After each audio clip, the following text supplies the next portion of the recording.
Hey everybody, happy Saturday. It's the Sabbath. Good day to do nothing. I was interested in sharing some information about René Descartes. And Descartes was an amazing man.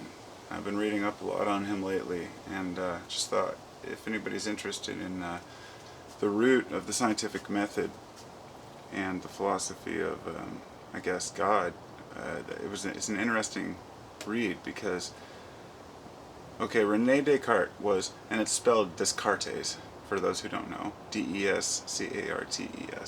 He was I think born in 1592, I think, late 1500s.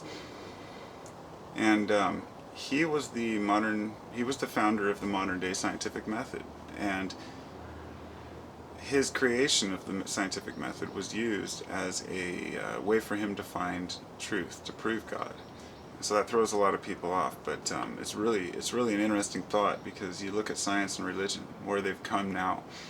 And I had somebody made a comment, made me think about this today on one of my atheism videos, and I guess took it wrong because I wasn't bashing atheism itself.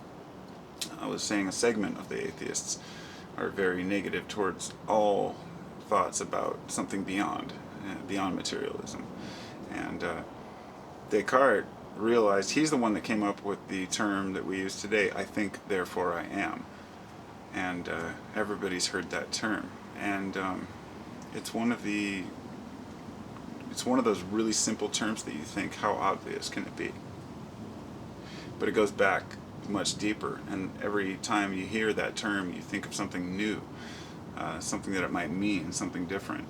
And the idea of I think therefore I am came from his scientific approach to seeing if he really existed. And Descartes wanted to know how can he trust his own senses.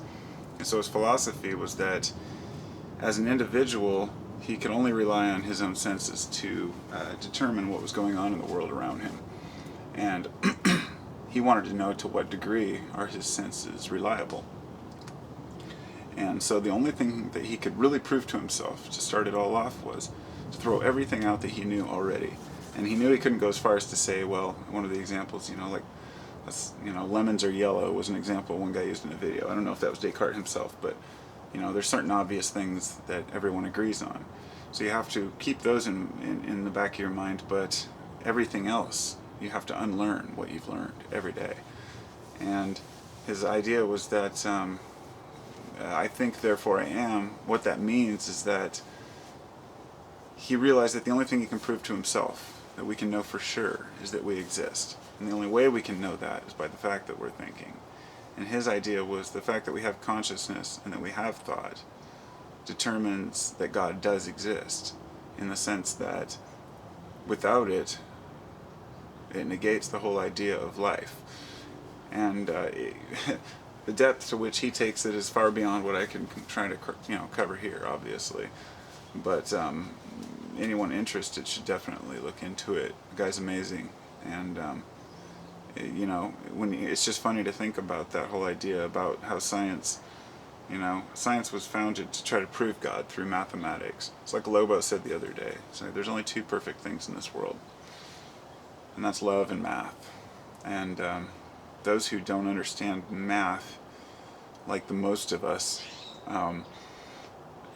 can't really grasp that fully. But if you even start to delve into it slightly, then you'll learn a lot. I failed math every year, but I'm a good mathematician now. I failed math because I failed to do homework, but it doesn't mean I didn't understand the information. But in school, I never made it to geometry even. I barely made it into geometry, just past algebra. I just wasn't interested in it. But the heart speaks through mathematics, and every part of your body is mathematic. And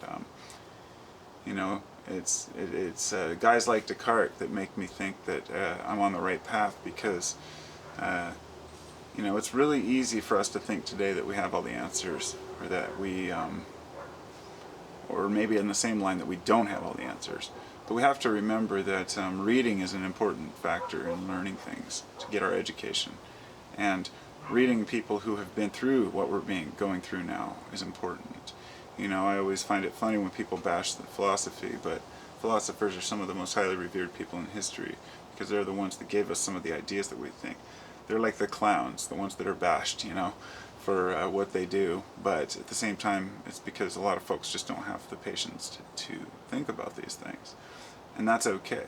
You know, somebody has to spend their life seeking knowledge in order to pass that on to other people, and that's why I read philosophy. It's because these people spent their life dedicated to the same ideas I'm trying to process right now, and they've already been through many of the phases.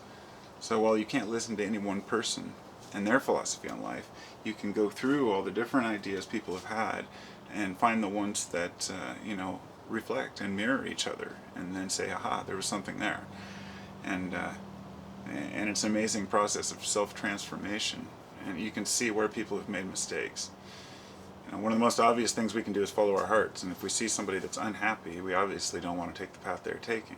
If we find somebody who's hateful or spiteful, we don't want to follow their path. So it's not about religion or atheism or science. It's about finding the reason for existence and doing something about it.